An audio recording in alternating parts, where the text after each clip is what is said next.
today was to speak on the role of civil society in interventions for change.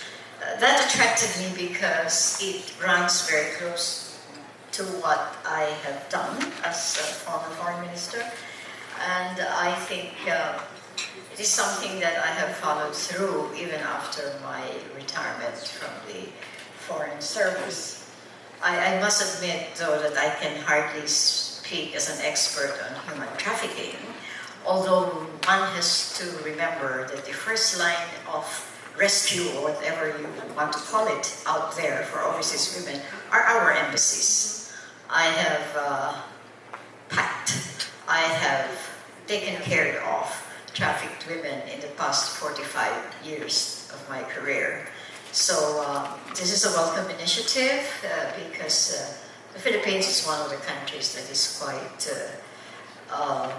well known in meeting such problems around the world, with 10.2 million Filipino workers overseas. So in relation to what has been said in terms of my relationship to this forum, I would like to just have 3 points to discuss. First of all, in my role as the best thing I can do is to share with you some experiences in my role as a diplomat.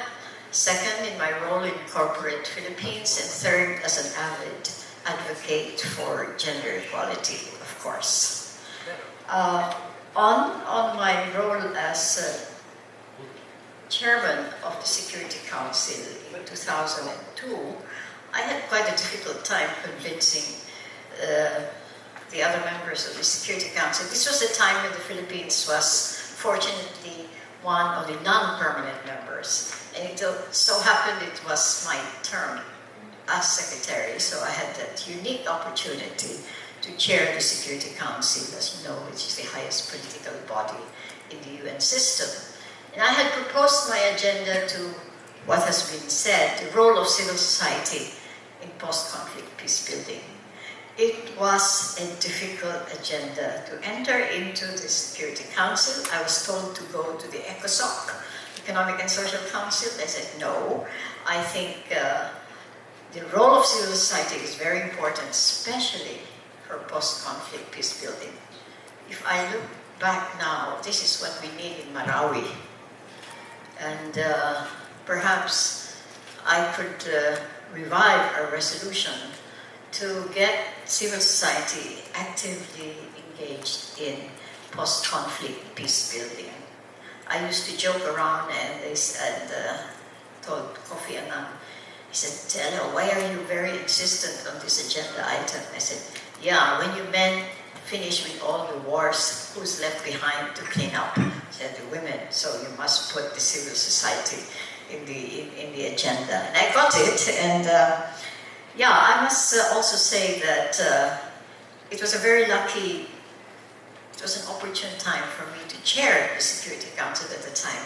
The same day I was chairing, the Cardoso Report on the relationship between the UN and civil society was released. For anyone who wants to know more about the role of civil society in governance, I would recommend that you read the Cardoso Report. Cardoso Report is about the relationship between governance and civil society, and it's named after the former president of Brazil. And one of the experts, eminent persons in that panel, is Dr.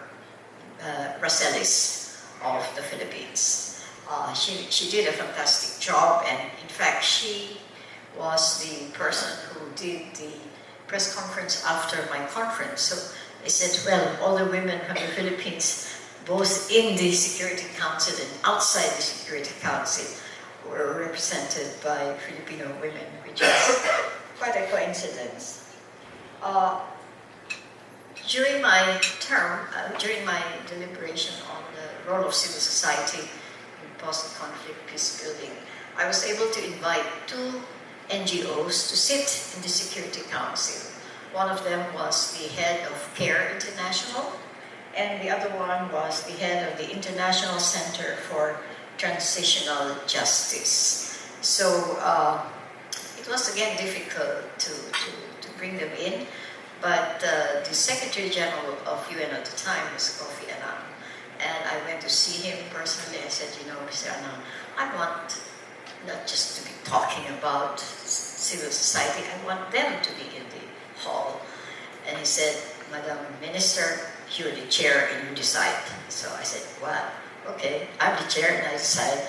And we brought in two wonderful men who contributed to the deliberations on the role of civil society, especially in post-conflict peace building.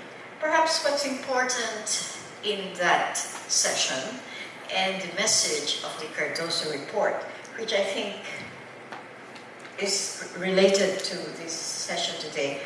The report stressed that global governance was no longer the sole domain of governments, and that engaging with the civil society is no longer just an option for the United Nations, but a necessity.